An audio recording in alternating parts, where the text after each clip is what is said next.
자, 여러분 안녕하세요. 물권법 제10주 출석시험 살펴보도록 하겠습니다. 먼저 첫 번째 문제부터 보도록 하죠. 자, 첫 번째 문제입니다.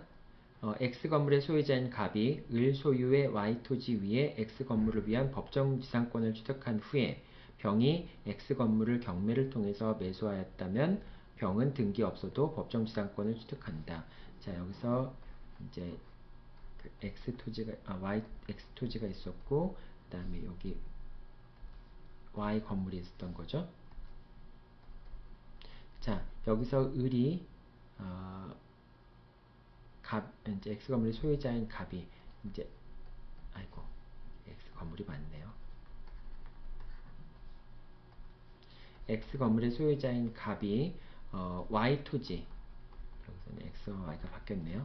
Y 토지 위에 갑이 X에 대한 소유권을 갖고 있었고요.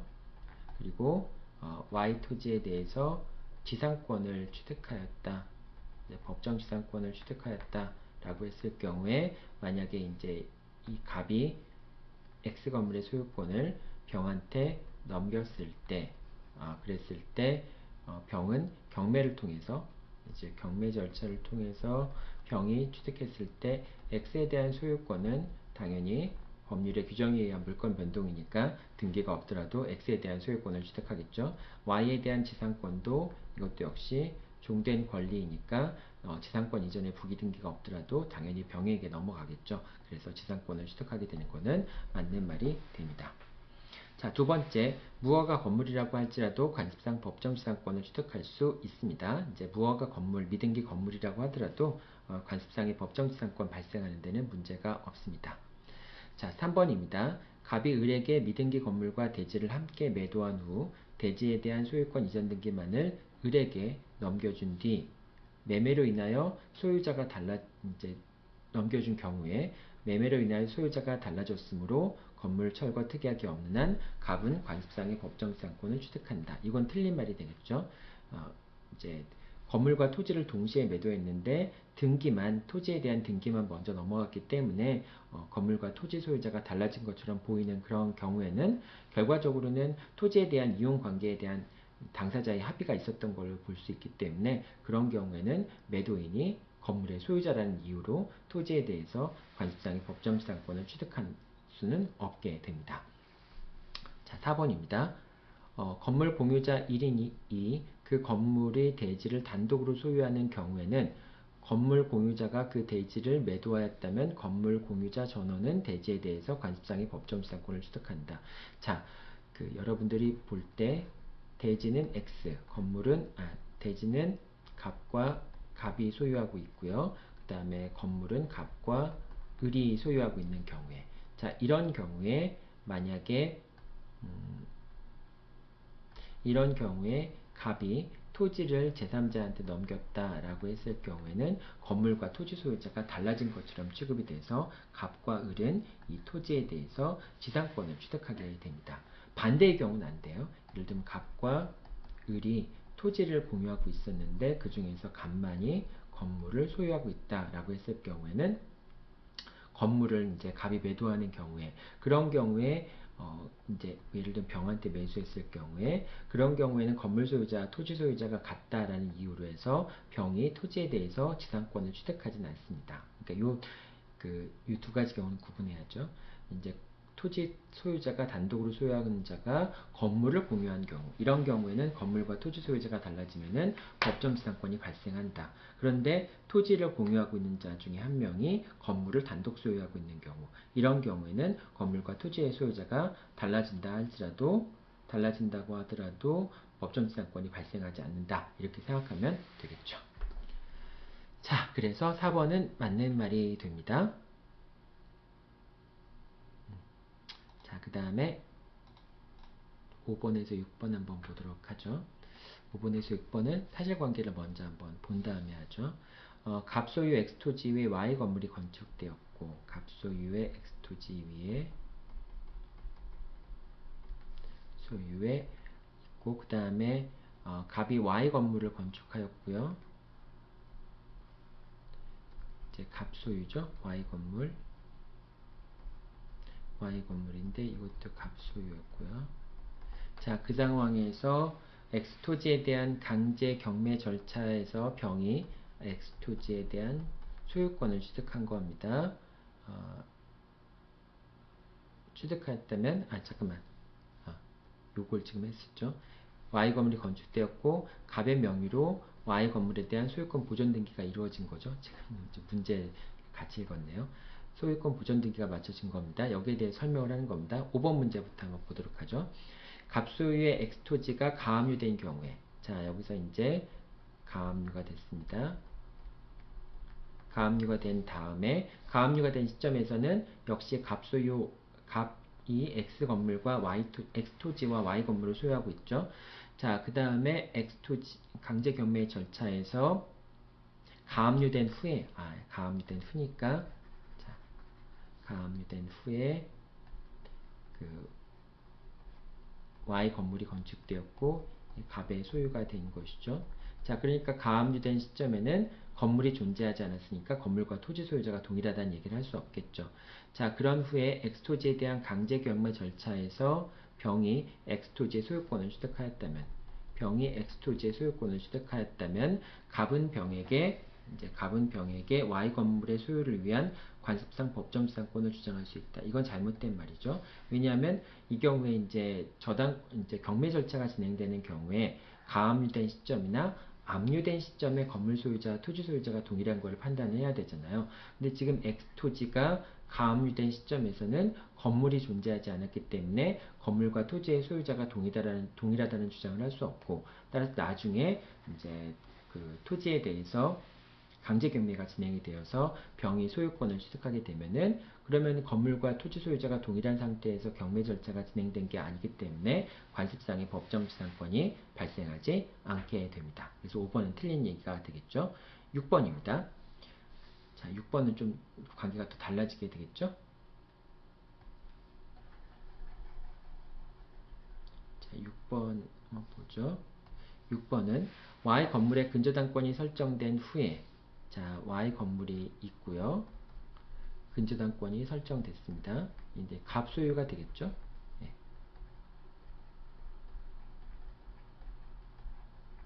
Y 건물의 근저당권이 설정된 후에 갑은 X토지를 병에게 매도합니다.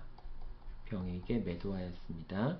자, 근저당권이 실행되어 정이 Y 건물의 소유권을 취득하였다면, 자, 근저당권이 실행되어서 정이 Y 건물의 소유권을 취득하였다면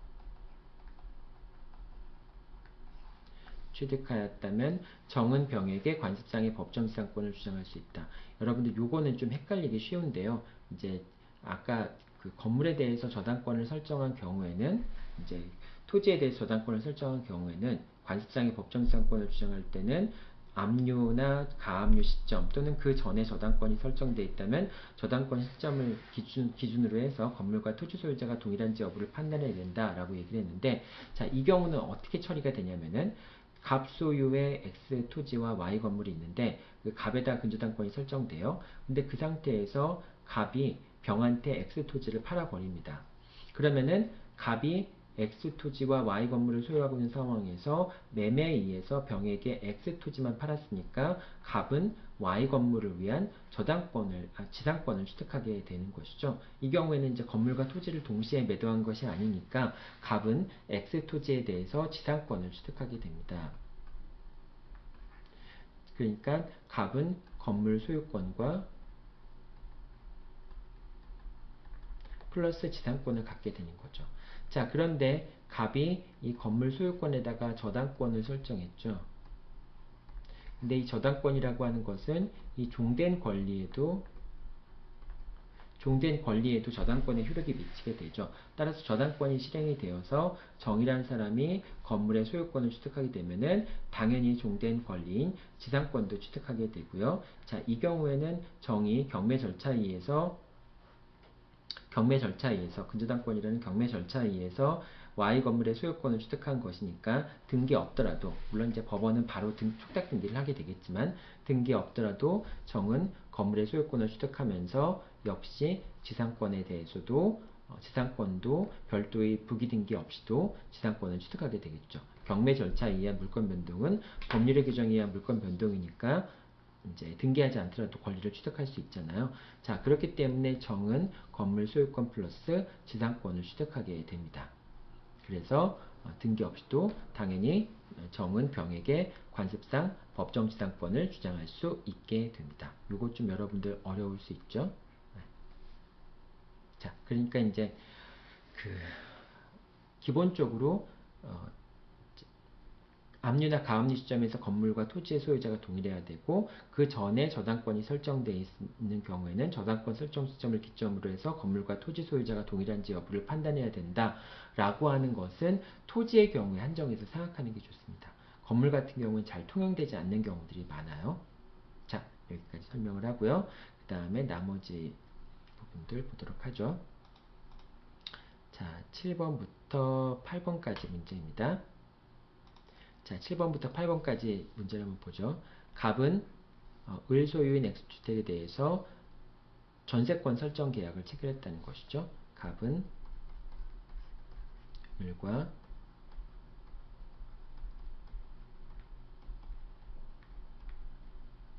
설정자가 되고 을은 전세권자가 되겠죠. 전세 기간은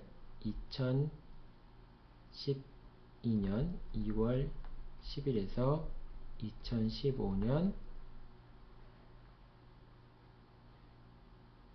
전세권은 2015년 2월 9일까지 첫날이 포함되는 경우라고 한다면은 2월 9일까지 또는 이렇게 해서 2월 10일 날 계약을 체결하면서 3년 동안이라고 했으면은 2015년 2월 10일 날이 되겠죠. 자, 이렇게 전세권 설정 등기를 체결했고요. 그래서 이제 을은 X주택을 갑은 잘못됐네요. 갑이 전세권자가 되고 전세권자, 을이 전세권 설정자가 되겠네요. 자, 이렇게 해서 했고요. 그 다음에 같은 날 전세권에 대해서 저당권을 설정해 주었다. 자, 갑은 2013년 4월 10일 병으로부터 돈을 빌리면서 이 사람은 갑의 채권자가 되겠죠. 그래서 빌리면서 전세권에 대해서 전세권 저당권을 설정해 줍니다. 그래서 병은 전세권 저당권을 설정을 받습니다. 전세기간이 종료한 날로부터 1개월이 지난 후에 병은 위 전세권의 저당권에 기한 물상대위 행사로서 갑이 전세금 반환 채권을 압류 및 전부받은 경우에, 그러니까 전세권이 종료한 다음에 이제 갑이 전세권 저당권이 소멸하게 되니까 이 전세권 저당권이 소멸한 것 대신에 이제 갑이 을에 대해서 전세금 반환 채권을 가지니까 이 전세금 반환 채권에 대해서 이제 물상 대위를 하고요. 물상 대위의 방법은 채권의 강제 집행 방법에 따르니까 이 전세금 반환 채권에 대해서 전부 명령을 받은 거죠. 압류 및 전부 명령을 받은 것이고요. 압류 및 전부 명령을 받았으니까 전세금 반환 채권은 병한테 귀속이 되고 병이 을에게 전세금의 지급을 청구를 하게 되겠죠. 을을 상대로 해서 전세금 3억 원의 지급을 청구합니다. 자, 한번 보죠. 7번 문제입니다. 전세 기간 중인 2013년 6월 10일 갑의 과실로 X주택의 일부를 멸실시켜 1,000만 원 상당의 손해를 발생시켰다. 이제 손해배상금이 발생한 거죠. 전세기간 종료된 후 을은 전세금으로서 위 손해배상이 충당하고 그 충당으로 병에게 대항할 수 있다. 전세금 반환 채권은 전세권자의 모든 채무를 담보하지 않지만은 손해배상 채무는 담보하게 되죠. 따라서 이런 경우에 전세금으로서 그 손해액에 충당되었다라고 주장할 수 있게 됩니다. 그러니까 이제 손해액 1,000만 원만큼의 손해액을 공제하고 전세금을 병한테 반환하면 되겠죠. 자, 8번입니다. 전세기간 중인 2012년 8월 10일 을이 갑에게 전세기간 만료일 전일을 변제로 하여 1억 원을 대여한 경우에, 자, 을이 갑에게 1억 원을 대여한 경우에 전세권 설정자가 갑에 대해서 1억 원의 채권을 갖고 있는 겁니다. 1억 원의 채권을 갖고 있고 지금 전세금 받는 채권은 3억이죠. 전세금 반환 채권은 3억이고요. 1억 원의 채권을 갖고 있고 그 변제기는 전세권이 종료하기 전날 변제기니까 당연히 전세금 반환 채권보다 변제기가 더 빠른 그런 경우가 되겠죠. 자, 설정되었음에도 불구하고 자, 이렇게 되면은 이제 나중에 요거죠. 만료일 전일 변제료에 1억을 대여한 경우에 특별한 사정이 없는 한 을은 위 대여금 채권에 대한 상계로 병에게 대항할 수 있다. 병이 이제 전세금에 대해서 전부금을 청구할 때 을은 갑에 대해서 1억의 채권을 갖고 있다라고 하는 것. 이 1억의 채권에 가지고 변제하기 위해서는 이 1억의 채권이 발생한 시점이 전세권 저당권이 설정되기 시점 전입니다. 그러면은 1억을 변제한 게 언제냐면은 2012년 8월 10일 날이죠. 자, 2012년 8월 10일 날이라고 한다면은 전세권 저당권이 설정된 시점이 언제예요? 2013년 4월 10일 날이니까 그러니까 당연히 을의 갑에 대한 자동채권 1억 원의 채권은 이제 1억 원의 채권은 전세권 저당권이 설정되기 전에 전세권 저당권 설정 이전에 발생했다라고 볼 수 있겠죠. 자, 두 번째, 이렇게 된 경우에는 이제 상계가 가능할 수도 있겠지만 상계가 가능하기 위해서는 을의 갑에 대한 자동채권이 전세금 반환 채권의 변제기보다 즉 전세권 소멸 시점보다 더 빠르거나 같아야 된다라고 얘기를 했죠. 근데 지금 여기서는 전세기간 만료일을 전일로 했다라고 하는 것은 당연히 전세금 반환 채권보다 을의 갑에 대한 1억 원의 자동채권의 변제기가 더 빠르다라고 하는 걸 의미할 수 있겠죠. 그럼 두 가지 요건이 변제기 비교 두 가지 요건을 살펴봤을 때 다 충족이 되니까 결국은 이제 상계항변을 할 수 있게 되겠죠. 자, 그래서 8번 상계항변이 가능하니까 상계할 수 있다라고 생각하면 됩니다. 자, 그 다음에 9번입니다. 전세권에 대해서 저당권이 설정되었음에도 불구하고 전세기간 종료 후에 전세권 설정자가 전세권자에게 전세금을 반환하였다면 전세권 설정자는 전세권 저당권자에게 전세금 채권의 소멸을 주장할 수 없다. 자, 전세권 저당권이 설정되어 있다고 할지라도 자, 여기서 여러분들이 전세권 저당권이 설정되어 있다고 해서 전세금의 지급이 거절되는 게 아닙니다. 자, 여기서 이제 갑의 채권자가 전세권 저당권 설정한 갑의 채권자가 이 전세금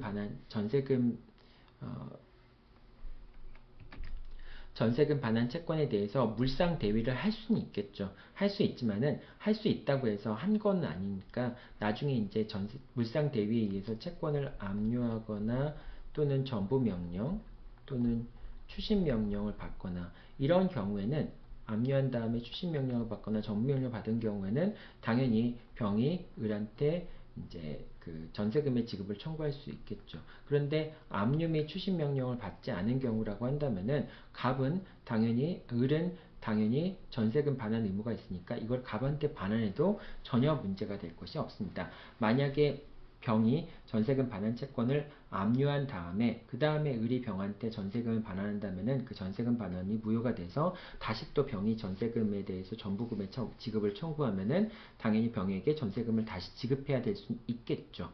하지만은 단순히 앞으로 물상 대위를 할 수 있다는 이유만으로 을의 갑에 대한 전세금 지급이 금지되는 것은 아닙니다. 자, 그렇기 때문에 전세금 소멸을 주장할 수 없다라고 한 게 아니라 전세금 소멸을 주장할 수 있게 됩니다. 자, 그러니까 틀린 것이 되겠죠. 10번입니다. 전세권 성립 후 전세 목적물의 소유자가 변경된 경우 전세 목적물의 소유자가 변경되면은 새로운 소유자가 전세권 설정자의 지위를 승계하기 때문에 양수인이 전세권 설정자의 지위에서 전세금 반환 채무를 부담하게 된다. 맞는 말이 되겠죠. 임대차하고 마찬가지입니다. 대항력이 있는 임대차 같은 경우에도 소유자가 변경이 되면은 새로운 소유자가 임대인의 지위를 승계하게 되는 것과 마찬가지인 것이죠. 자, 11번입니다. 전세권이 소멸한 후 전세권자가 전세권을 전세금 반환 채권과 함께 양도한 경우 전세권이 소멸하게 되면 이 전세권은 담보 물권으로서의 전세권이 되는 것이죠. 전세금 반환 채권과 양도한 경우 전세권 이전에 부기 등기가 있어도 자, 이거는 전세권은 전세권대로 이전에 부기등기를 해야 되고, 전세금 반환 채권은 전세금 반환 채권대로 채권 양도의 대항 요건을 갖춰야 되죠. 그래서 채권 양도의 대항 요건이 없으면 양수인은 전세금 반환 채권의 양도로 제3자에게 대항할 수 없게 됩니다. 맞는 말이 되겠죠? 자, 12번입니다. 특별한 사정이 없으면 전세 목적물에 대한 통상의 관리에 속한 수선을 위한 비용은 전세권자가 부담하게 됩니다. 그래서 이제 전세권자는 필요비 상환 청구권을 행사할 수가 없게 되겠죠. 자, 그 다음 13번입니다. 전세권이 부동산의 일부에 설정된 경우에, 자, 이런 경우에는 전체에 대한 경매를 청구할 수 없지만은 목적물 전체에 대한 매각 등으로부터 우선 변제를 받을 수 있습니다. 그래서 전세권의 목적물이 아닌 나머지 부분에 대해서는 그 전세권에 기한 경매를 신청할 수 없습니다. 하지만 경매를 신청할 수 없지만은 그 목적물 전체의 환가 대금에서 우선 변제를 받을 수는 있습니다.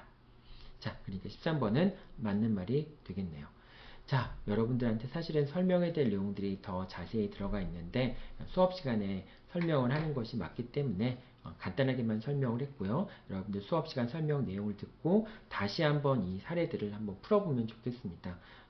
판례하고 기출문제들을 한번 풀어보면 좋겠지만은 어쨌든 그 전이라도 여러분들이 수업 내용을 듣고 개인적으로 공부를 한 다음에 다시 한번 출석시험 문제들을 살펴보면 좋겠습니다.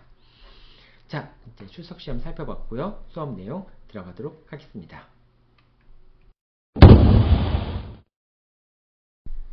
자, 여러분 안녕하세요. 물권법 제10주 수업 시작하도록 하겠습니다. 오늘은 여러분들과 함께 지상권과 지역권, 전세권에 대해서 살펴보도록 하겠습니다. 특히 이제 지상권 같은 경우에는 이제 관습상의 법정지상권과 366조의 법정지상권이 이제 많이 문제가 되는데요. 물론 이제 지상권은 약정지상권, 당사자의 합의에 의해서 발생할 수도 있지만은 이 법률에 의해서 발생하는 지상권, 366조 같은 법률에 의해서 발생하는 법정지상권과 그 다음에 관습법상의 법정지상권 부분이 이제 많이 문제가 됩니다. 특히 이제 그 지상권이 발생했는지 여부와 관련해서 그 복잡한 사안들이 이제 제시가 돼서 사례 문제에서 사실 이 문제를 풀기가 되는데 곤란한 경우들이 많이 있습니다. 한번 그 내용들 하나씩 살펴보도록 하겠습니다. 자, 먼저 지상권이라고 하는 것은 건물이나 공작물의 소유를 목적으로 해서 타인의 토지를 사용할 수 있는 그런 물권을 지상권이라고 얘기를 하고요. 지상권의 성립은 당연히 당사자 합의에 의해서, 약정지상권이라고 하는 건 당사자 합의에 의해서 성립하는 지상권이라고 얘기할 수 있고요. 법정지상권이라고 하는 것은 이제 관습법이나 또는 민법 366조, 그 다음에 전세권 305조, 그 다음에 가등기담보법 10조, 그 다음에 임목에 관한 법률, 이제 임목 자체에 대해서도 지상권이 성립할 수 있으니까요. 그런 이제 법률의 규정에 의해서 지상권이 발생하게 되기도 합니다. 자, 이제 지상권이 성립하는 것은 그래서 약정 지상권과 이제 당사자 합의에 의한 것과 법정 지상권 두 가지가 합의 이제 성립의 근거에 따라서 약정 지상권과 법정 지상권 두 가지 지상권이 있다라고 보면 되고요. 지상권의 처분인데요. 지상권이라고 하는 것은 이제 지상권 자체를 처분하는 것도 가능하지만은 지상권이라고 하는 것은 건물의 종된 권리입니다. 그렇기 때문에 지상권이 이제 건물이 양도되면은 종된 권리도 종물 주물 이론에 따라서 건물이 처분되면은 지상권도 함께 양도가 됩니다. 당사자 사이에 별도로 지상권을 양도한다는 합의가 없더라도 지상권은 수환성이 있기 때문에 건물의 소유권이 넘어가면은 지상권도 당연히 넘어가게 됩니다. 그리고 이제 다만 이제 넘어가게 되는 건 맞는데 법률의 규정에 의해서 건물 소유권이 넘어가는 경우에는 그런 경우에는 건물에 대한 이전 등기가 없더라도 당연히 건물 소유권이 넘어가잖아요. 그 경우에는 지상권 이전에 부기 등기가 없더라도 지상권도 역시 넘어가게 됩니다. 그런데 건물이 법률행위에 의해서 소유권이 넘어가는 경우에는 이전 등기를 해야지만 건물의 소유권이 넘어가게 되겠죠. 근데 그 건물의 소유권이 넘어가는 경우에도 등기가 필요하지만은 지상권의 경우에도 이전 등기가 필요하게 된다라고 하는 겁니다. 자, 예를 들면은 이제 토지의 소유자가 갑이고요. 그 다음에 이 건물을 소유하고 있는 사람은 을인데 이제 건물 소유자이면서 지상권자인 경우. 그러니까 이제 을이라고 하는 사람은 소유권을 갖고 있기도 하지만 지상권을 갖고 있기도 한 거죠. 근데 이 지상권이라고 하는 거는 종된 권리인 거죠. 자, 그런데 이제 을에서 병으로 소유자가 이전이 되었을 때, 을에서 병으로 소유자가 변경이 되었을 때, 이제 소유권이 변경된 이유가 법률의 규정에 의한 물권 변동이라고 한다면은 이 소유권이라고 하는 거, 소유권이나 지상권은 모두 등기 없이 병한테 귀속이 됩니다. 이제 건물에 대한 소유권만 넘어가더라도 지상권은 종된 권리이기 때문에 병은 소유권뿐만 아니라 지상권도 취득하게 됩니다. 그런데 만약에 이게 이제 법률의 규정에 의해서 물권 변동이 있는 것이 아니라 법률행위에 의해서 물권 변동이 있는 경우라고 한다면은 법률행위에 의해서 물권 변동이 있는 경우라면은 소유권이 건물 소유권이 을에서 병으로 넘어가기 위한 경우에도 등기가 필요하게 되고요. 그 다음에 그 종된 권리인 지상권이 넘어가기 위해서도 등기가 필요하게 됩니다. 따라서 병이 건물에 대한 소유권 이전 등기를 마친 다음에 그 다음에 지상권에 대한 이전의 부기등기, 지상권 이전의 부기등기를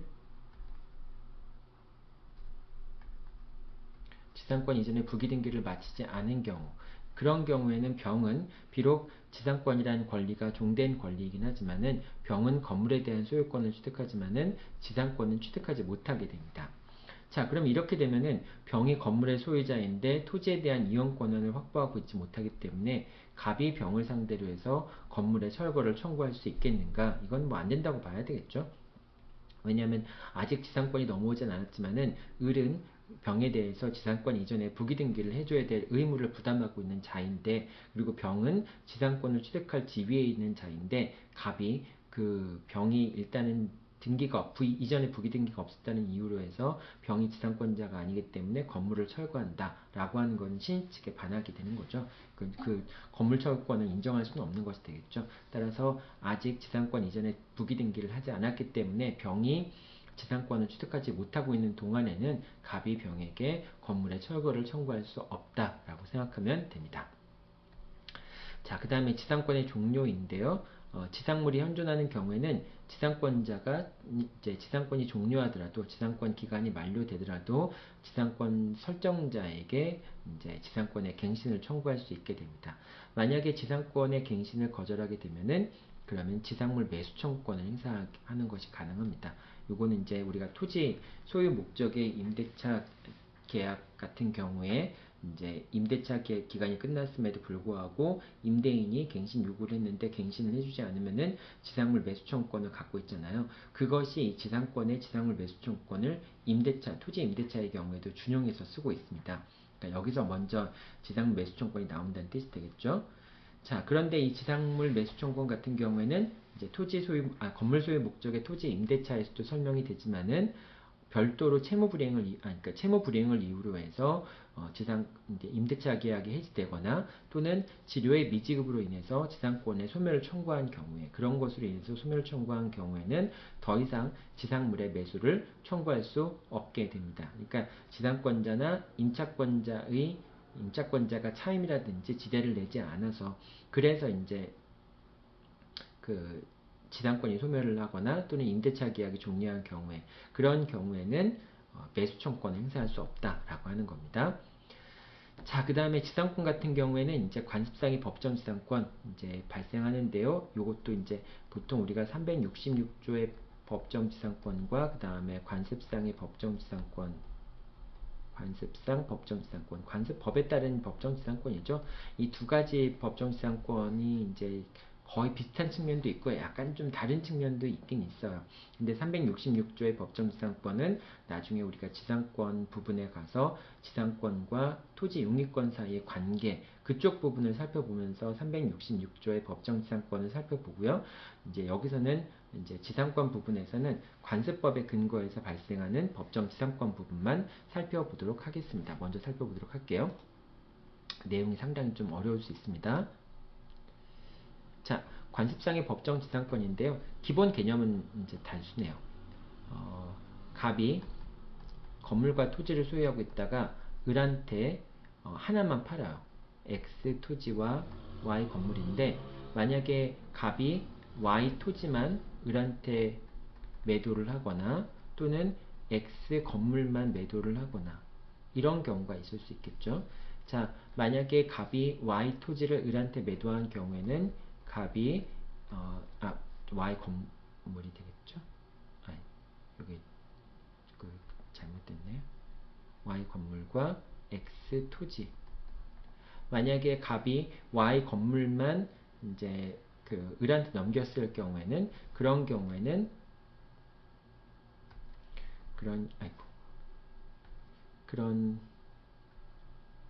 그런 경우에는 이 경우에는 을이 X 토지에 대해서 지상권을 취득하게 됩니다. 자, 근데 만약에 갑이 을에게 X 토지를 양도했다라고 한다면은 그러면은 갑이 X 토지에 대해서 지상권을 취득하게 됩니다. 자, 이렇게 건물이나 토지가 매매나 또는 경매 등에 의해서 소유자가 변동되었을 때 갑이 X와 Y를 모두 소유하고 있는 소유자가 동일한 상태에서 매매나 경매 등에 의해서 건물과 토지의 소유자가 달라지게 된다면은 건물 소유자는 토지에 대해서 지상권을 취득하게 되는 것. 이게 이제 관습상의 법정 지상권이 됩니다. 가장 기본적인 내용이 되겠죠. 자, 이런 경우에 이제 만약에 요 하나만 위에 것만 일단 설명을 한번 해볼게요. 자, 을이 Y 건물을 취득하였기 때문에 X 토지에 대해서 지상권을 취득하는 경우.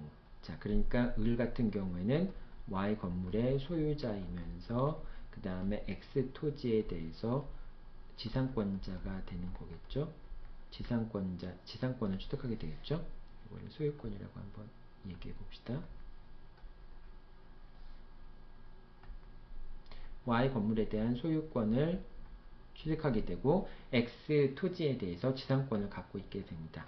이때 이 지상권이라고 하는 것은 Y 건물이라고 하는 것을 위한 종된 권리라고 얘기할 수 있겠죠. 그리고 이때 이제 지상권이라고 하는 것은 관습법에 따라서 발생하는 지상권이니까 법률의 규정에 의한 물권 변동이라고 할 수 있겠죠. 따라서 이제 을은 X에 대한 지상권 설정 등기를 하지 않더라도 당연히 지상권을 취득하게 되겠죠. 자, 이게 이제 관습상의 법정 지상권의 기본적인 내용이었고요. 이제 자세한 내용들을 하나씩 보면서 설명을 하도록 하겠습니다. 먼저 건물 소유자와 토지 소유자가 동일해야 됩니다. 그래야지만 이제 그 법정 지상권이 발생을 하게 돼요. 이 내용들은 좀 이따 설명할게요. 두 번째는 매매나 경매 등에 의해서 토지와 건물의 소유자가 달라져야 합니다. 자, 그렇게 되면 이제 건물 소유자가 토지에 대해서 지상권을 취득하게 됩니다. 자, 이제 요 내용들인데 요 내용들 두 가지 내용들에 대해서 조금 더 자세히 설명을 할게요. 자, 첫 번째, 강제 경매의 경우에는 어느 시점에서 매매의 경우에는 소유권 이전 등기가 있는 시점에서 건물과 토지의 소유자가 동일하면은 이제 법정 지상권이 발생을 하게 됩니다. 근데 경매의 경우에는 강제 경매의 경우에는 가압류 또는 압류한 시점을 기점으로 해서 건물 소유자와 토지 소유자가 동일한지 여부를 판단을 하게 됩니다. 왜냐하면은 압류됐을 경우에는 이제 압류라고 하는 건 강제 경매 개시 결정의 기입 등기가 되겠죠. 그리고 만약에 가압류가 이루어졌다면은 압류 시점은 가압류 시점으로 소급하게 되는 것이 되겠죠. 자, 압류된 다음에는 소유자의 변동이 있다 할지라도 나중에 경매 절차가 완결이 되면은 그 압류 이후의 처분행위들은 다 효력이 없게 돼요. 그러니까 압류 이후에는 소유자가 건물 소유자, 토지 소유자가 동일한지 여부를 판단해 줄 필요가 없습니다. 왜냐하면 압류 이후에는 그 물권 변동이 있더라도 다 그 물권 변동들이 무효가 되기 때문에 압류 시점에서의 건물 소유자, 토지 소유자가 동일한지 여부를 판단해 주면 되는 거예요. 그래서 그 강제 경매의 경우에는 이 압류 시점을 기점으로 해서 그러니까 이제 건물과 토지가 X 토지가 있고 Y 건물이 있을 때 만약에 Y 건물에 대해서 경매가 있었다라고 할 때는 이 Y 건물에 대해서 경매, 이제 압류의 효력이 발생할 때, 압류라고 하는 것은 경매 개시 결정에 기입 등기가 있는 시점이 되겠죠. 또는 가압류가 있었을 때, 또는 뭐 가압류가 있었을 때, 이 시점을 기점으로 해서 X 토지와 Y 토지의 소유자가 동일한지 여부를 판단을 하면 됩니다. 자, 그런데 만약에 이 Y 건물의 경매 전에 저당권이 설정돼 있었다. 이거는 다시 한번 설명을 할게요. 일단은 여기서는 이제 토지에 대해서 설정되어 있는 걸 다시 한번 설명해 볼게요. X 토지가 있고 Y 건물이 있다. 여기서 만약에 X 토지에 경매가 신청이 됐다라고 한다면은, 경매가 신청이 된 경우에는 이 X 토지가 압류됐거나 또는 가압류된 시점을 기점으로 해서 건물 소유자와 토지 소유자가 동일한지 여부를 판단해야 된다라고 얘기를 했잖아요. 근데 만약에 X 토지에 저당권이 설정돼 있었다라고 한다면은, 이 저당권이 설정된 시점에 건물 소유자와 토지 소유자가 동일한지 여부를 판단해 줘야 됩니다. 왜냐하면 이 저당권이 설정되어 있는 경우에는 민법 366조의 법정지상권 여부를 판단을 해야 되거든요. 근데 저당권이 실행되면 당연히 366조의 법정지상권이 성립하느냐 여부가 정해지게 되겠죠. 그런데 만약에 이 X에 대해서 저당권이 실행된 것이 아니라 강제 경매가 신청되는 경우에는 저당권자도 당연히 그 경매 절차에 참여할 수밖에 없죠. 저당권은 경매에 의해서 소멸될 수밖에 없기 때문에 저당권이 실행되지 않는다 할지라도 강제 경매가 실행이 되면은 결과적으로 이제 저당권도 소멸할 수밖에 없게 됩니다. 그런데 저당권이 실행되었을 경우에는 366조에 따라서 법정지상권이 발생하는지 여부를 판단하게 되고, 이 경우에는 이제 저당권이 설정된 시점에 건물과 토지 소유자가 동일한지 여부를 판단하게 되거든요. 근데 강제 경매의 경우에는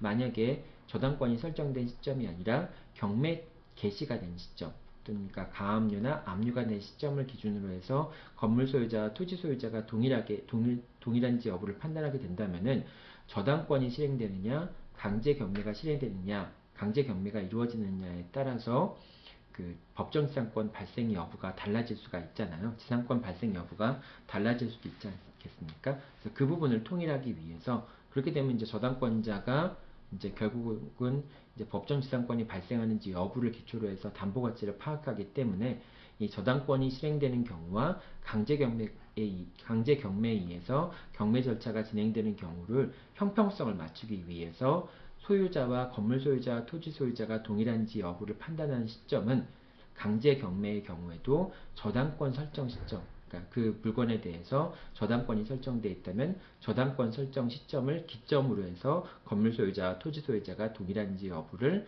판단을 하게 됩니다. 자, 그러니까 여러분들 이제 그 관습상의 법정지상권에서 건물 소유자와 토지 소유자가 동일한지 여부를 판단하는 것은 첫 번째, 경매나 경매 개시 결정에 기입 등기가 있는 시점, 그러니까 이게 압류가 있는 시점이 되겠죠. 또는 가압류가 있는 시점, 이 시점을 기점으로 해서 건물 소유자와 토지 소유자가 동일한지 여부를 판단해야 되고요. 만약에 저당권이 설정되어 있다면은 저당권 설정 시점을 기점으로 해서 건물 소유자와 토지 소유자가 동일한지 여부를 판단을 해야 한다라고 하는 것을 기억해 두면 되겠죠. 자, 그 원칙적으로 이제 요 부분은 여러분들이 이게 설명만 들어서는 알 수가 없어요. 그러니까 실제로 이제 여러분들이 변호사 시험 기출문제라든지 이런 걸 갖다 놓고서, 아니면 판례를 갖다 놓고서 읽어봐야지만 여러분들이 이해를 할 수 있습니다. 실제로 사례 문제를 풀어봐야지만 여러분들이 이 내용들을 이해할 수가 있어요. 그러니까 이렇게 이론적으로만 뭐 당연히 이제 압류 개시 결정, 이제 압류된 시점, 경매 개시 결정 이 기입 등기가 이루어진 시점에 기점으로 해서 건물과 토지 소유자가 동일한지 여부를 판단하고, 또는 이제 저당권 설정 시점을 기준으로 판단해야 된다라고 하는 그런 설명만 가지고는 좀 이해하기 어렵고요. 그 다음에 이제 그 건물에 대해서 저당권을 설정한 경우에는 또 약간 좀 달라져요, 설명들이. 이제 그런 거를 판례가 구분하고 있지 않지만은 사실상은 건물의 저당권이 설정된 경우는 약간 좀 다른 법리에 따라서 움직이는 측면도 있습니다. 그렇기 때문에 여러분들이 일단은 사례 문제를 보고서 이제 여러분들이 확실하게 해결할 수 있는 부분들만 가지고 문제를 풀어가는 게 중요합니다. 왜냐하면 이 법정 지상권 문제들은 아직도 해결되지 않은 쟁점들이 많이 있어요. 그렇기 때문에 여러분들이 완전히 이 부분을 이해할 수는 없습니다. 이제 그렇기 때문에 여러분들이 일단 확실한 것만 가지고 문제를 풀어가는 범위 내에서 일단은 이해를 할 수밖에 없겠죠. 자, 그 다음에 이제 관수장의 법정지상권 같은 경우는 매매나 경매에 의해서 토지와 건물의 소유자가 달라져야 되는데, 그런데 이제 관수장의 법정지상권이 성립되지 않는 경우, 즉 X 토지와 Y 건물이 있는데요. 갑이 을한테 X 토지와 Y 건물을 다 팔았어요. 그런데 이제 갑이 을한테 X 토지에 대해서만 소유권 이전 등기를 해줍니다. X 토지에 대해서는 소유권 이전 등기를 해줘요. 그러면 이제 아직까지 Y 건물에 대한 소유권은 갑한테 남아있게 되겠죠. Y 건물에 대한 소유권은 갑한테 남아있게 되는데, 그러면은 형식상으로는 매매에 의해서 갑은 Y 건물의 소유자, 을은 X 토지의 소유자가 된 것처럼 보이잖아요. 그럼 이것도 매매에 의해서 건물 소유자와 토지 소유자가 달라진 거니까 관수장의 법정지상권이 발생하는 것이 아니냐라고 생각할 수 있을 텐데, 지금 이 을은 X 토지와 Y 건물을 모두 매수한 자가 되겠죠. 따라서 토지의 이용관계에 대해서 토지 이용권을 소유권이란 상태로 확보하고 있는 겁니다. 자, 그렇기 때문에 갑이 을에게 X 토지의 소유권만을 이전해 주었다고 해서 Y 건물을 위한 법정지상권이 발생하는 건 아닙니다. 이제 갑은 Y 건물의 소유권을 을한테 넘겨줘야 되는 사람인 것이죠. 자, 그렇기 때문에 이렇게 건물과 토지를 동시에 매도했지만은 토지에 대한 소유권 이전 등기만 맞춰진 경우에는, 그런 경우에는 갑이 법정지상권을 취득하지 못하게 됩니다. 자, 그 다음에 이제 여기까지 됐고요. 사행위와 관습법상의 법정지상권 여부도 사실은 중요한데요. 이렇게 되는 겁니다. 갑과 을이 X 토지와 Y 건물에 대해서 매매 계약을 체결했어요. X 토지와 Y 건물에 대해서 매매 계약을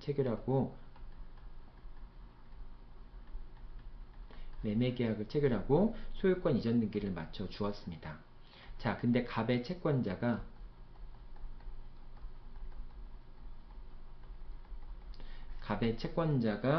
이걸 이제 다 취소했으면 상관없을 텐데, 예를 들면 Y에 대한 매매 계약을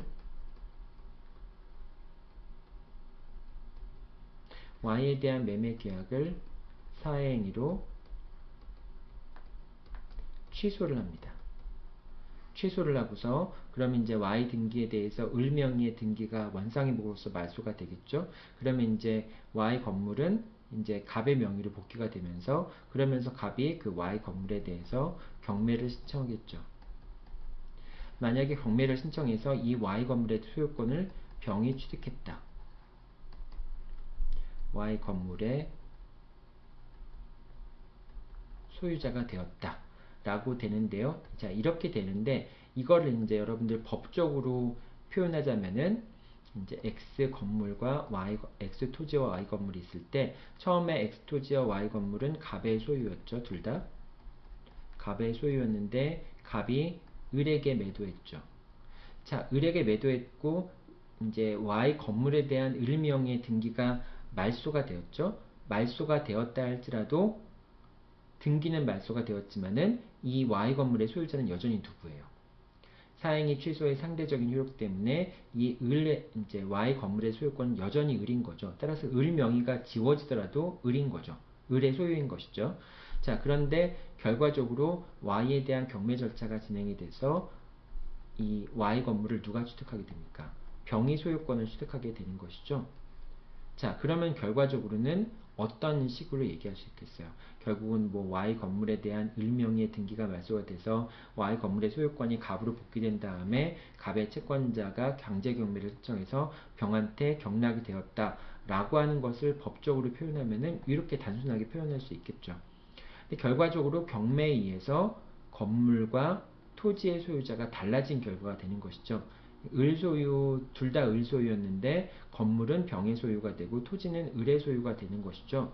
자, 이런 식으로 구성이 되니까 결과적으로 병은 건물의 소유권을 취득하면서 건물과 토지가 경매에 의해서 소유자가 달라지는 결과가 발생을 하게 되겠죠.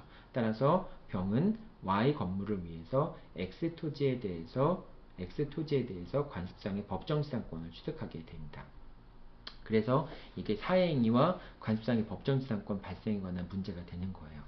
자, 이렇게 건물과 토지가 동시에 매도됐는데 건물에 대해서만 또는 토지에 대해서만 사행위 취소가 이루어져서 경매가 진행되었을 경우에 결국은 그 경매 절차에 의해서 토지와 건물의 소유자가 달라지게 되는 결과가 되니까 관습상의 법정지상권이 발생한다라고 하는 것이죠.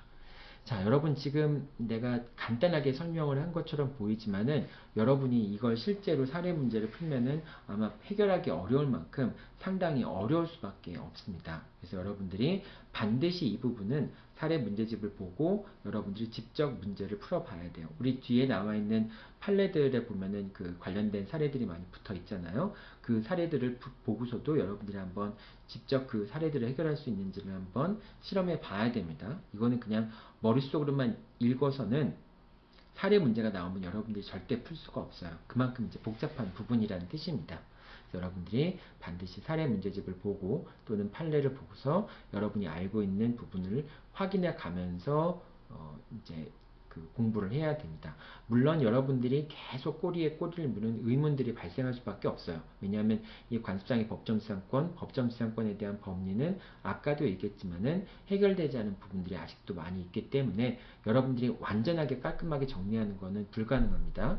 불가능하다는 걸 알고서 어디까지 확실한 부분을 정리할 수 있는지, 판례가 어디까지 확실한 부분을 밝히고 있는지 거기까지만 여러분들이 정리를 해서 문제를 푸는 정도로까지만 정리를 하면 될 것 같아요.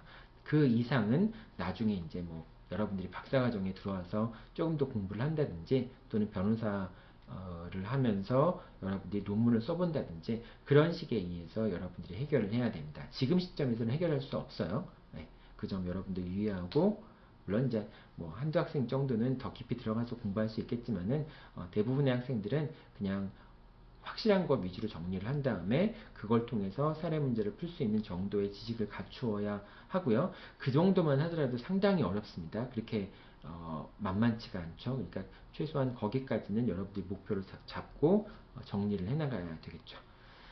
자, 여기까지가 지상권에 관한 설명 내용이었습니다.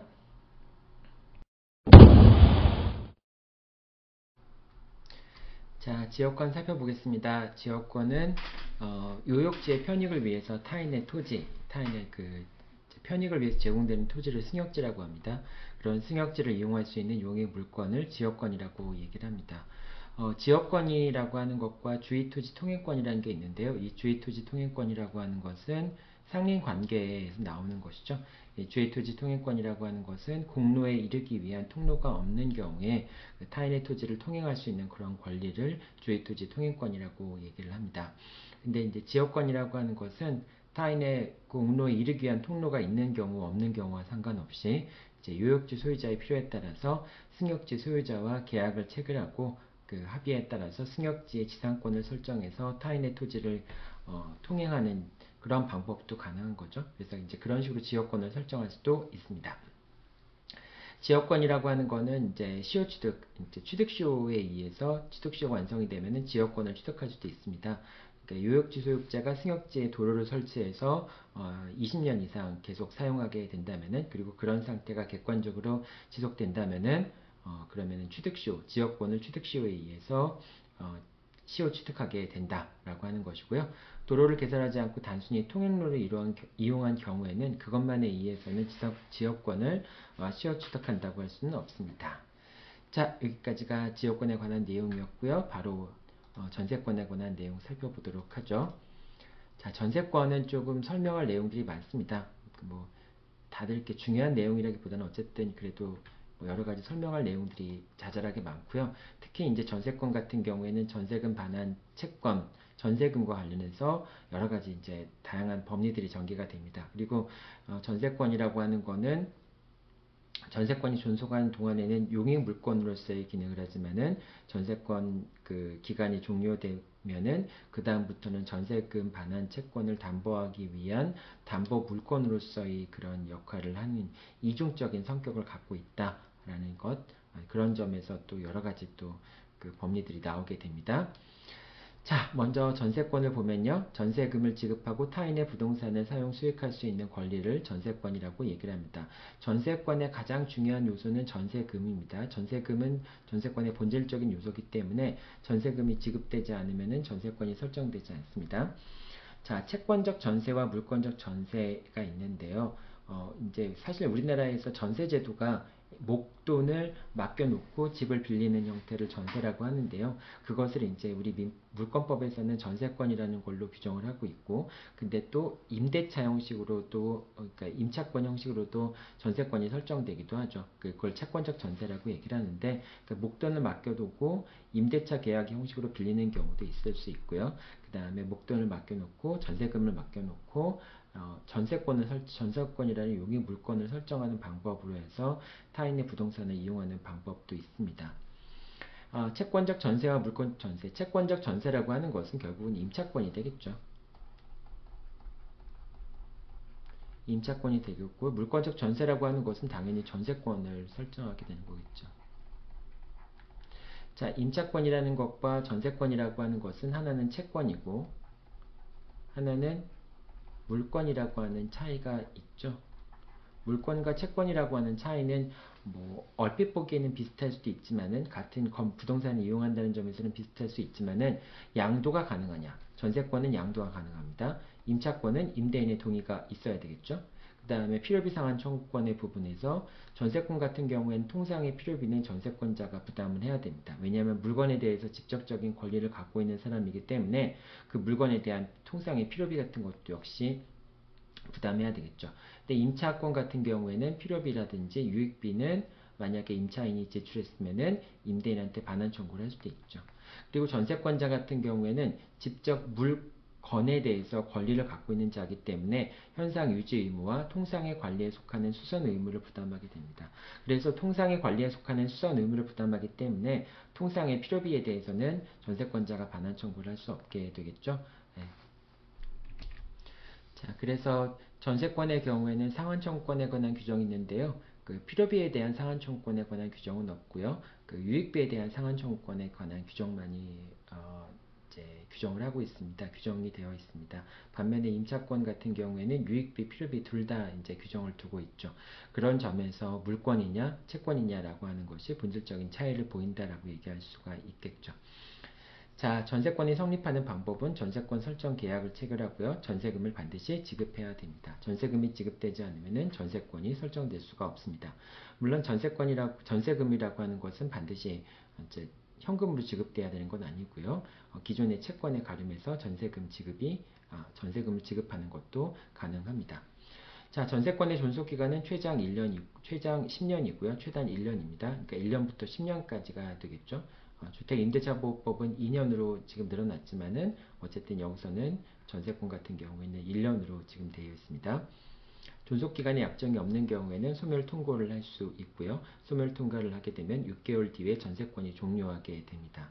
이 경우에 등기를 해야지만 전세권이 종료하느냐 아니면 그냥 등기 없이도 전세권이 종료하느냐에 대해서는 학설의 대립이 있습니다. 자, 법정 갱신인데요. 이제 기간 만료 6개월 전부터 1개월 전까지 갱신 거절의 통지나 조건을 변경하지 않으면 갱신하지 않겠다는 통지를 하지 않은 경우에는 법정 갱신이 됩니다. 자, 그런 경우에는 이제 법정 갱신이 되고요. 이 경우에는 존속기간을 정하지 않은 전세권에 해당하기 때문에 각 당사자가 소멸 통고를 하게 됩니다. 그럼 이제 6개월 뒤에 전세권이 소멸되겠죠. 자, 근데 이 법정 갱신의 경우에는 등기가 없더라도 갱신을 등기하지 않더라도 갱신의 효력이 발생합니다. 따라서 등기부상으로는 전세권의 존속기간이 만료됐다고 할지라도 법정 갱신되었기 때문에 다시 전세권이 존속할 수 있다라고 하는 점을 염두에 두어야 되겠죠. 등기부상의 존속기간이 끝났기 때문에 더 이상 전세권이 존재하지 않을 것이다 라고 생각하면 안 되겠죠. 법정 갱신이 돼 있다라고 하는 것을 고려해야 합니다. 자, 법정 지상권인데요. 이제 건물의 전세권이 설정된 후에 토지와 건물의 소유자가 달라지면은 건물 소유자가 임의로 이제 그 지상권이 발생을 하게 되고요. 이 경우에는 건물 소유자가 임의로 지상권을 소멸시키지 못하게 됩니다. 그러니까 건물의 지상권을 설정해 놓고서 그러면 이제 건물 소유자, 토지 소유자가 달라지게 되면 지상권이 소멸하게 되잖아요. 이제 그렇게 해서 그렇게 된 경우에는 이제 그 건물의 소유를 위해서 지상권이 발생을 하게 되고 전세권도 보호를 하기 위해서 그렇게 되는 거죠. 이제 그 경우에는 건물의 소유자가 지상권을 임의로 소멸시킬 수 없다라고 하는 겁니다. 전전세가 있는데요. 전세권자는 전세권을 임의로 양도할 수 있지만은 다시 또 전세 계약을 체결할 수가 있습니다. 그래서 존속 기간과 원 전세금 범위 내에서만 전세권을 설정할 수 있다. 물론 그걸 넘어서도 설정할 수 있다라고 하는 견해도 있긴 있습니다. 자, 그리고 이제 만약에 전 전세를 했을 경우 다른 사람한테 또다시 이제 전세권을 설정해 주었을 경우에는 불가항력에 대해서 전세권자가 책임을 진다. 그러니까 그 목적물이 멸실되거나 그런 경우에는 이제 전세권자의 불가항력적인 사정이 있다 할지라도 그런 경우에도 전세권자가 책임을 질 수 있게 됩니다. 이제 불가항력적인 손해에 대해서도 전세권자가 책임을 진다는 뜻이 되겠죠. 그만큼 이제 전세권자의 책임이 강화된다라고 하는 걸 의미하겠죠. 자, 그 다음에 이제 만약에 전전세를 했을 경우에 전세금이 반환되지 않고 전전세금도 반환되지 않는 경우에 전전세권자는 경매를 청구하는 것이 가능합니다. 자, 그렇기 때문에 이제 우선 변제를 받을 수도 있고요. 그 우선 변제는 원 전세금 범위 내에서만, 그러니까 예를 들면 원 전세금 범위가 1억이라고 한다면은 그 범위 내에서만 우선 변제를 받을 수 있겠죠. 당연히 전 전세가 아까도 이제 학설이 대립이 있다고 했지만은 원 전세금의 범위 내에서 원 전세권의 존속기간 범위 내에서 전 전세권이 설정 가능하다라고 하는 이제 범위 내에서는 당연히 이 전 전세금을 이제 반환받지 못한 경우에 경매를 신청한다면은 그러면은 원 전세금의 범위 내에서 이제 우선 변제를 받을 수 있다 이렇게 생각을 해야 되겠죠. 자, 이런 내용들은 그냥 여러분들 자잘한 내용들이니까 여러분들이 그냥 한번 읽어보면 알 수 있을 것 같고요. 좀 그 밑에서 이제 전세금 반환 채권의 양도라든지 이런 내용들, 설명할 내용들이 많이 있거든요. 그런 내용들을 한번 중심으로 설명할게요. 자, 전세권의 처분인데요. 네, 이제 전세권의 처분은 이제 전세권은 자유롭게 양도가 가능하고요. 그 다음에 전세권을 양도하게 되면은 전세권 설정자의 지위가 이제 이전이 됩니다. 전세권을 양도하는 게 아니라 네, 요거는 전세권을 양도하는 경우는 아닌 거고요. 설명이 조금 이게 수정이 안 되네요. 전세 목적물을 양도하면 전세권자의 설정자의 지위가 이전이 됩니다. 그러니까 이제 갑이라는 사람이 전세권 설정자였고 을이 전세권자였는데 근데 이제 X에 대해서 전세권을 설정했을 경우에 갑이 만약에 병에게 X라는 물건의 소유권을 이전시키면은 그런 병이 전세권 설정자의 지위를 승계하게 됩니다. 그래서 이런 경우에 을은 나중에 이제 병에게 전세금의 반환을 청구할 수 있겠죠. 전세금 반환 청구하는 것이 가능하게 되겠죠. 자, 요거는 전세권의 처분에 들어가는 내용은 아니지만은 어쨌든 여러분들이 같이 연결해서 이해하고 있으면 좋을 것 같습니다.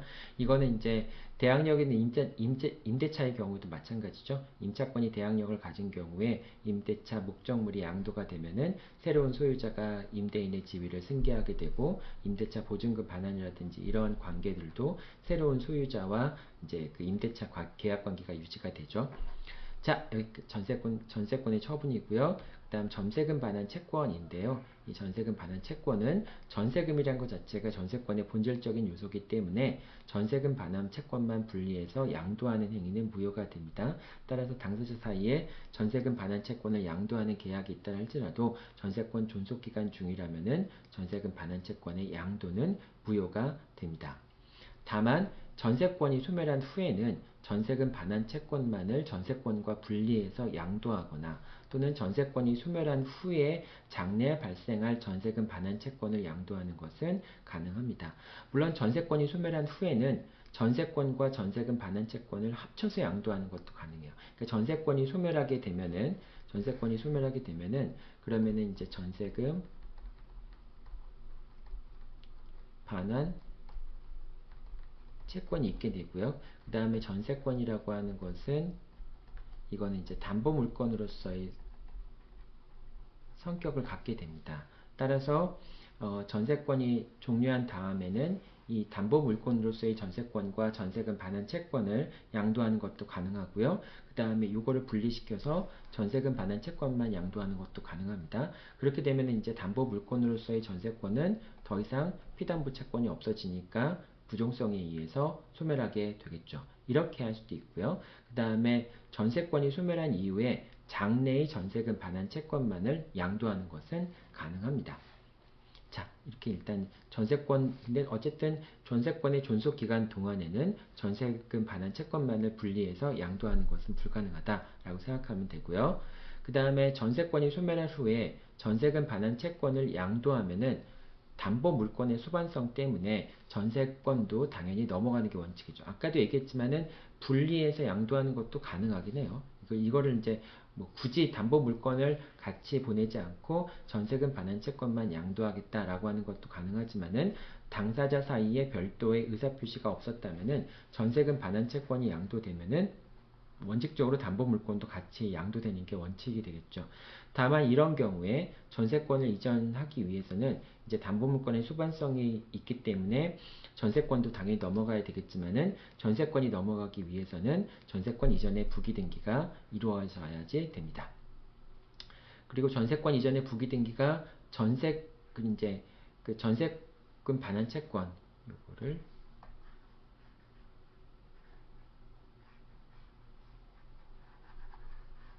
이 전세금 반환 채권과 이제 담보물건으로서의 전세권 이거를 패키지로 해서 양도 가능합니다. 양도 가능한데 전세금 반환 채권은 채권 양도잖아요. 그래서 이걸 같이 패키지로 넘기려면은 전세금 반환 채권에 대해서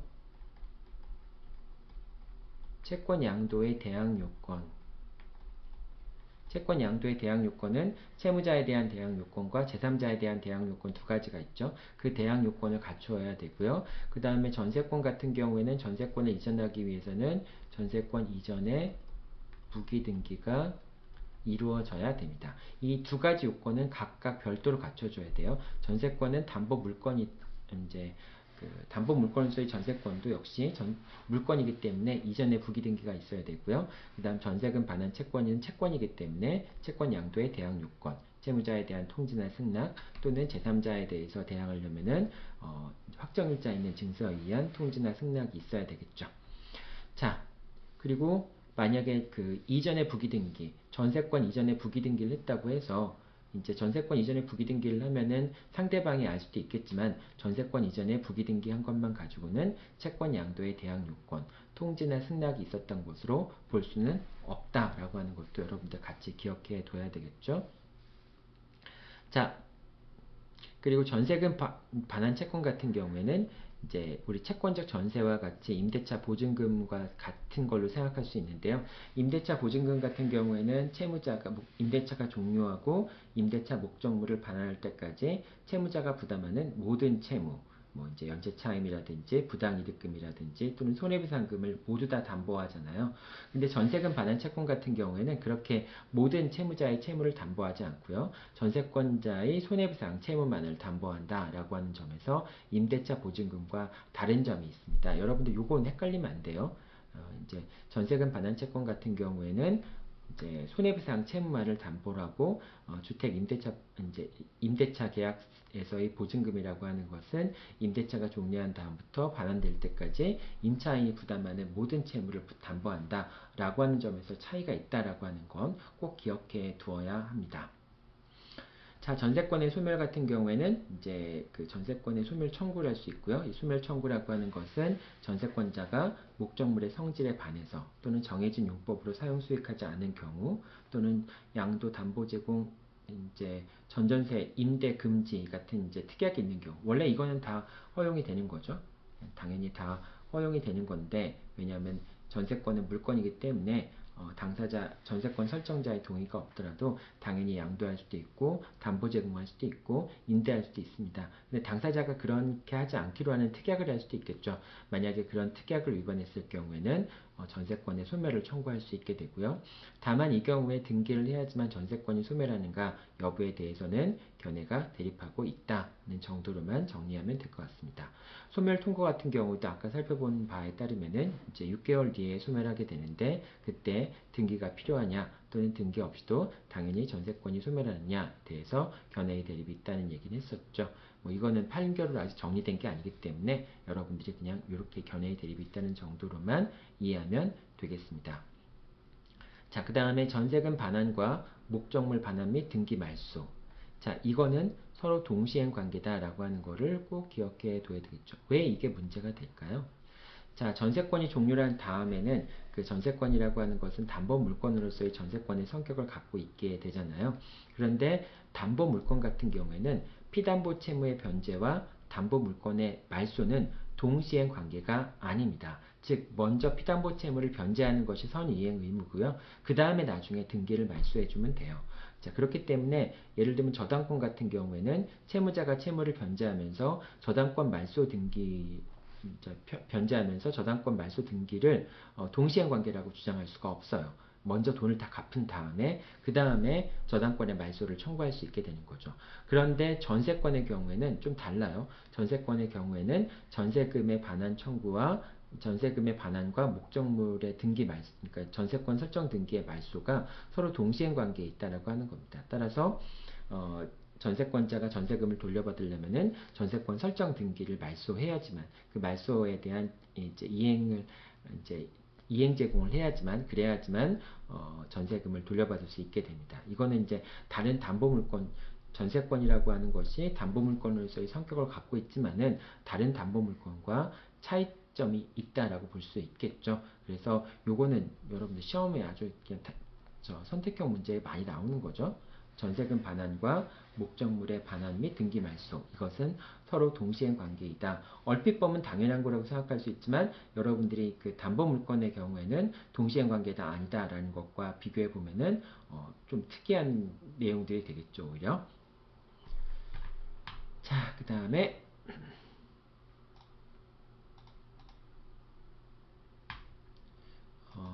전세금 그 반환 청구권과 이제 경매 청구권인데요. 전세금이 반환되지 않으면은 전세권자는 경매를 신청할 수 있습니다. 자, 전세권은 일부 전세도 가능합니다. 그러니까 부동산 목적물에 부동산의 일부에 대해서 전세권을 설정하는 것이 가능한데요. 자, 이런 경우에도 그러니까 일부에 대해서 부동산의 일부에 대해서 뭐 예를 들면 방 하나에 대해서만 전세권이 설정되어 있는 경우라 할지라도 목적물 전체의 매각대금에서 전체의 매각대금에서 우선 변제를 받을 수 있습니다. 전세금을 우선 변제 받을 수 있습니다. 다만 일부에 대해서 전세권을 설정한 경우에는 목적물 전체에 대한 경매를 신청할 수는 없어요. 이제 그렇기 때문에 다른 사람이 경매를 신청했을 경우에 그 경매에 참여해서 배당 요구를 할 수 있고 그 경우에는 환가대금 전체에 대해서 배당 요구를 우선 변제를 받을 수 있긴 하지만 그렇지만은 목적물 전체에 대한 경매를 청구할 수는 없다. 이렇게 생각하면 됩니다.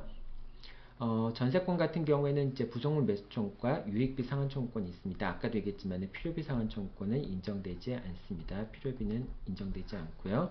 자, 먼저 이제 부속물 매수 청구권을 볼 텐데요. 부속물이라고 하는 것에 대해서 전세권자는 수거가 가능합니다.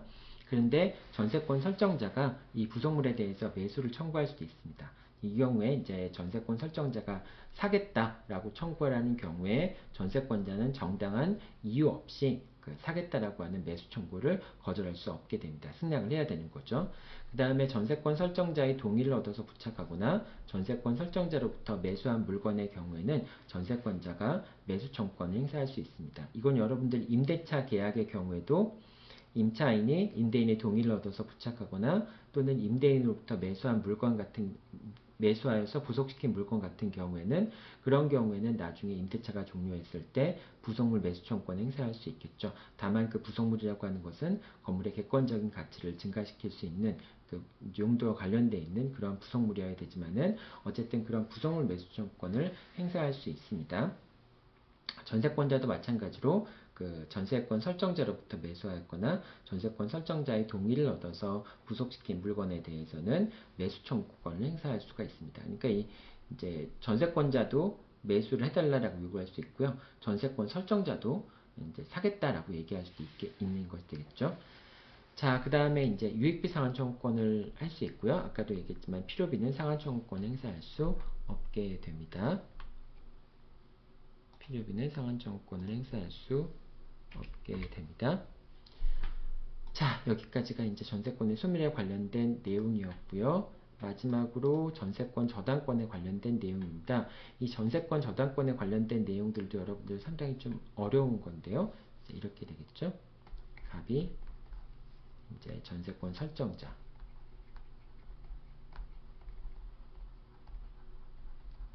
자, 이고요. 을이 전세권자입니다. 즉, 갑은 을은 전세권을 갖고 있는 것이 되겠죠. 전세권을 갖고 있고, 전세권이 이제 임대차 계약이 종료하면은 전세금 반환 채권을 갖게 되겠죠. 자, 일단 이런 상황에서 이 전세권도 용익 물건이기 때문에 물건 자체가 가치가 있는 그런 권리가 되겠죠. 그래서 만약에 을이 병으로부터 금전을 빌리면서 이 전세권에 대해서 저당권을 설정해 놓을 수 있습니다. 전세권에 대해서 저당권을 설정해 놓으면은 우리가 부동산에 대해서 저당권을 설정해 놓았을 경우에 만약에 채무자가 채무를 변제하지 않으면은 채권자가 그 저당권을 실행해서 경매에 넘길 수 있겠죠. 그럼 그 환가 대금으로부터 채권자가 채무를 변제받는 시기이 되겠죠. 전세권도 마찬가지입니다. 이 전세권이 있을 경우에 전세권 저당권을 설정해 놓으면은 그러면 이 전세권을 경매에 넘겨서 그러면 경매에 넘기게 되면은 환가가 되겠죠. 그럼 환가 대금을 가지고 채권자들이 배당을 받는 식으로 이제 자신의 담보권을 실행하기 위해서 전세권의 저당권을 설정하게 됩니다. 네, 이렇게 되는데 만약에 이제 임대차 기간이 종료하게 되면은 임대차 기간이 종료하게 되면 전세권이라고 하는 용익 물건은 더 이상 사라지게 되잖아요. 그렇기 때문에 전세권을 경매에 넘기더라도 의미가 없게 되겠죠. 용익 물건으로서의 용익 물건으로서의 전세권을 경매에 넘길 때 그게 의미가 있는 거지 담보 물건으로서의 전세권은 경매에 넘길 수가 없겠죠. 따라서 전세권이 종료하게 되면은 더 이상 이제 전세권은 용익 물건으로서의 전세권은 존재하지 않고 담보 물건으로서의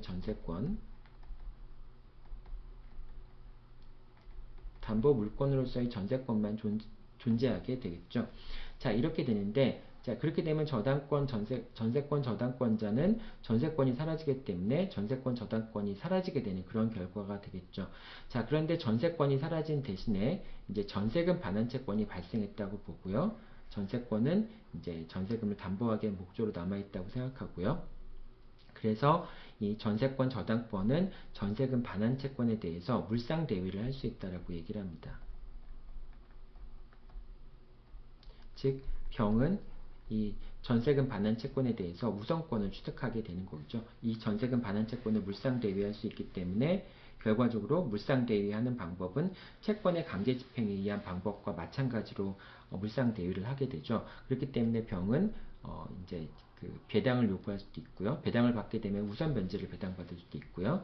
전세금 반환 채권에 대해서 배당이 이루어지는 경우에는 또는 전세금 반환 채권에 대해서 추심 명령을 받거나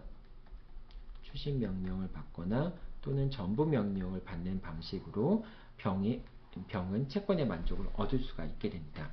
그리고 경우에 따라서는 이 전세금을 만약에 이제 그 법원이 집행관한테 전세금이 들어왔을 경우에는 그 전세금 반환 채권이 변제가 됐을 때 그 금액을 가지고 채권자들한테 배당을 하는데 그 배당을 하는 경우에 병이 배당에 참여해서 우선 변제를 받아갈 수도 있습니다. 그게 이제 물상대위의 실현 방법이 되겠죠.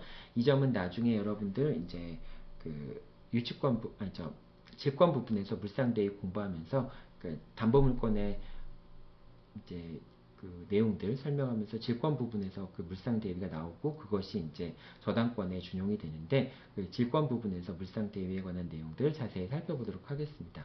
자, 이런 식으로 물상 대위를 하게 돼요. 자, 그래서 결과적으로 병은 전세금 반환 채권에 대해서 추심 명령이나 전부 명령을 받아서 갑으로부터 전세금을 받아내서 직접 이제 받아내가지고 그걸로 자신의 그 채권의 우선적인 만족을 얻게 되는 그런 담보권 실행을 그런 방법을 그렇기 위해서 담보권을 실행시킬 수가 있게 되겠죠. 자, 그래서 전세권 저당권자는 전세권이 소멸하게 되면 전세금 반환 채권에 대해서 물상 대위를 하는 것이 가능하다라고 생각을 하면 되고요. 자, 그러면 이제 그 전세금 반환 채권에 대해서 병이 만약에 추심 명령을 받았다고 한번 생각해 볼게요. 병이 만약에 추심 명령을 받으면은 병은 직접 갑에 대해서 추심금의 지급을 청구할 수 있겠죠. 추심금의 지급을 청구할 수 있게 됩니다. 자, 근데 그렇게 되면은 이제 갑이 당연 병한테 전세금을 돌려줘야 되겠죠. 전세금을 지급해야 되는데, 그런데 만약에 갑이 을에 대해서 전세권자에 대해서 채권을 갖고 있다. 이 채권이 이제 자동채권이 되겠죠.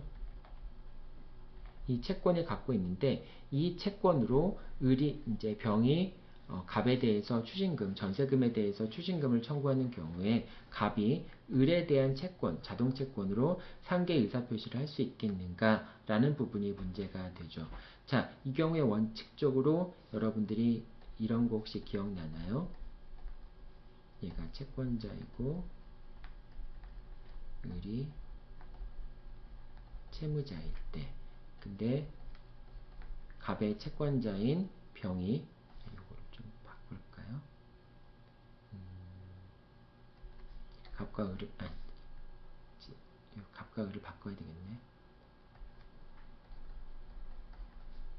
이거를 바꾸죠. 갑을 채무자라고 얘기하고요. 그 다음에 을을 채권자라고 얘기하고, 그리고 병을 을의 채권자라고 한번 생각해 볼게요. 그러니까 이게 채권자, 채무자, 제3채무자가 되는 것이죠. 근데 여기서 편의상 갑과 을을 채권자, 채무자라는 표현으로 사용을 했어요. 자, 이런 경우에 만약에 이제 을이 갑에 대해서 갖고 있는 채권에 대해서 병이 추심 명령을 받았다. 그러니까 압류 및 추심 명령을 받고 그 전에 가압류를 할 수도 있겠죠. 자, 그랬을 때 병이 갑에게 추징금의 지급을 청구할 때 만약에 갑이 을에 대해서 자동채권을 갖고 있다면은 그러면은 병이 그 이제 을의 갑에 대한 채권 요거를 압류하고 추심 명령을 받았을 때 결국은 갑이 을에 대한 자동채권으로 추징금 지급 청구에 대해서 상계항변을 할 수 있겠느냐라는 게 문제가 될 때 여러분들은 어떻게 해요? 이런 경우에는 만약에 이 자동채권이라고 하는 채권이 이제 압류 전에 이제 압류 이후에 발생했다라고 한다면 당연히 상계가 안 되겠죠. 근데 압류 전에 발생했다라고 했을 경우에는 그런 경우에는 이 자동채권의 그러니까 변제기와 수동채권의 변제기, 즉 지급이 금지된 이 채권의 변제기를 서로 비교해서 변제기가 같거나 또는 이제 요 갑의 을에 대한 자동채권의 변제기가 더 빠르거나 이런 경우에 상계할 수 있다라고 얘기를 하죠. 그리고 아예 압류되기 전에 이제 을의 갑에 대한 채권이 압류되기 전에 이 두 채권이 서로 상계 적상 상태에 있으면은 이런 경우에는 변제기 비교할 필요도 없이 당연히 상계가 가능하죠. 그런데 이제 압류되기 전에 자동채권이 발생한 건 맞지만은 아직 상계 적상 상태에 이르지 않은 경우, 압류 당시에 상계 적상 상태에 이르지 않은 경우에는 그런 경우에는 변제기가 같거나 자동채권의 변제기가 수동채권의 변제기보다 더 빠르거나 또는 같은데 그런 데만 상계가 가능하다라고 얘기를 하는 거죠. 그 이유는 상계하는 사람과 상계에 대한 신뢰를 갖고 있는 사람과 그 다음에 집행 채권자의 관계를 서로 이해관계를 조절하기 위해서 그렇게 세 가지 단계를 나누어서 정리를 하고 있잖아요. 여러분들 그거는 여러분 이제 우리가 그 채권법 공부하면서 공부했던 내용이죠. 상계 적상 상태, 상계의 경우에 지급금지와 상계 같은 경우에 원칙적으로 지급금지가 되면 상계가 안 되지만은 반대 채권이 있었을 때 그 지급금지 되기 전에, 즉 압류되기 전에 반대 채권, 자동 채권을 취득했고, 그 다음에 자동 채권의 변제기가 수동 채권의 변제기보다 더 빠르거나 같은 경우, 그런 경우라면 상계가 가능하다라고 하는 걸 얘기를 했잖아요, 여러분들. 채권 그 압류, 가압류와 상계 부분에서 그렇게 공부를 했었죠. 근데 여기서도 비슷한 문제가 발생을 해요. 병이 이제 물상대위를 하는 병이 추심 명령을 받아서 갑에게 전세금의 지급을 청구하는데, 그런데 갑이 을에 대해서 채권을, 자동 채권을 갖고 있다라고 했을 경우에, 그런 경우에 갑이 언제 상계할 수 있겠는가라고 하는 부분이 문제가 되는데요. 이제 이 경우는 첫 번째, 이 채권이, 자동 채권이 전세권 저당권이 설정되기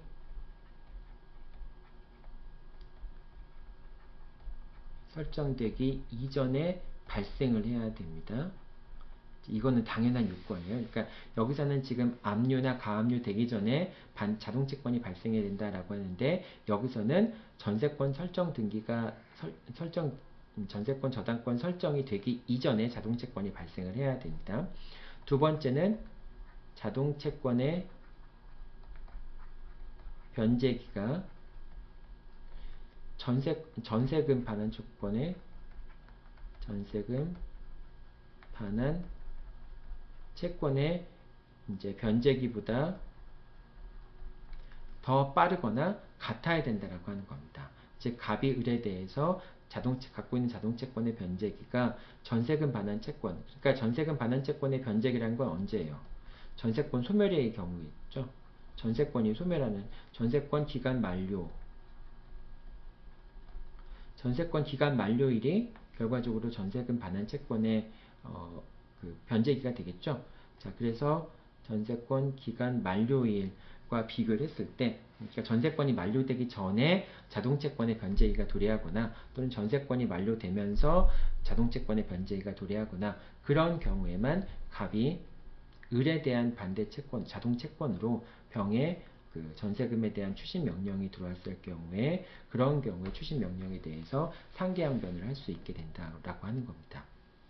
이것도 여러분들 되게 어려운 얘기죠. 그러니까 이거는 지금 내가 원칙적인 얘기만 해줬고, 이것도 역시 여러분들이 한번 잘 생각을 해봐서, 왜 이렇게 지급금지된 경우에는 지급금지된 시점을 기점으로 해서 지급금지된 시점에 상계 적상 상태에 있었는지 여부, 또는 상계 적상 상태가 있지 않았다면은 지급금지되기 전에 채권이 발생했는지, 또는 지급금지된 다음에 채권이 발생했는지, 이런 걸 다 나눠서 이제 그 이해를 했잖아요. 그거는 이제 제3채무자와 이제 채권자의 이해관계를 고려해서 그렇게 규정을 한 건데, 전세권 같은 경우에는, 이런 경우에는 병이 을에 대해서 전세금의 반환을 추심 명령을 받아서 전세금의 지급을 청구할 때, 전세권 설정자가 전세권자에 대해서 가지는 이 반대 채권, 자동 채권에 대한 상계의 기대가 있을 거 아닙니까? 그러니까 만약에 전세권이 만료되기 전에 이 자동채권의 변제기가 돌아온다라는 얘기는, 이 자동채권으로 내가 전세금 반환 채권을 상계해 버리겠다라고 하는 기대를 갖고 있었던 거라고 볼 수 있잖아요. 그러니까 그거를 이제 그 기대를 보호하기 위해서 자동채권의 변제기가 전세금 반환 채권의 변제기보다 빠르거나 같은 경우에, 그런 경우에 상계가 가능하다라고 하는 얘기를 하는 거죠. 이건 여러분들 이것도 문제집이나 이런 데 나와 있는 내용들을 여러분들이 직접 이해를 해봐야 돼요. 그리고 또 왜 이 경우와 이 경우가 차이가 있는지 지금 내가 설명을 했지만은, 여러분 스스로 그 설명을 할 수 있는 그런 능력을 키워야 됩니다. 그래서 이거는 머릿속으로 잘 집어넣고, 이거하고 어떤 점에서 다른지, 그런 거를 잘 여러분 스스로 한번 문제를 풀어봐야 되고요. 그리고 이 문제를 풀면서 여러분들이 이해가 안 되는 부분에 대한 설명을 여러분들이 나한테 이제 질문을 하면 되겠죠. 예를 들면 뭐 물상대위 같은 경우에 구체적인 실행 절차가 어떻게 되는지, 그런 내용들을 물어보면은 조금 더 여러분들이 혼자서 이해하는데 좀 도움이 될 수 있겠죠. 자, 여기까지 전세권의 내용은 상당히 많았는데요. 여기까지 여러분들 설명을 마치도록 하겠습니다. 다음 주에 전세권과 지상권과 지역권에 관한 판례를 살펴보면서 조금 더 오늘 설명했던 내용들 여러분들 질문 받으면서 다시 한번 설명하도록 하겠습니다. 네, 여러분들 수고 많았습니다.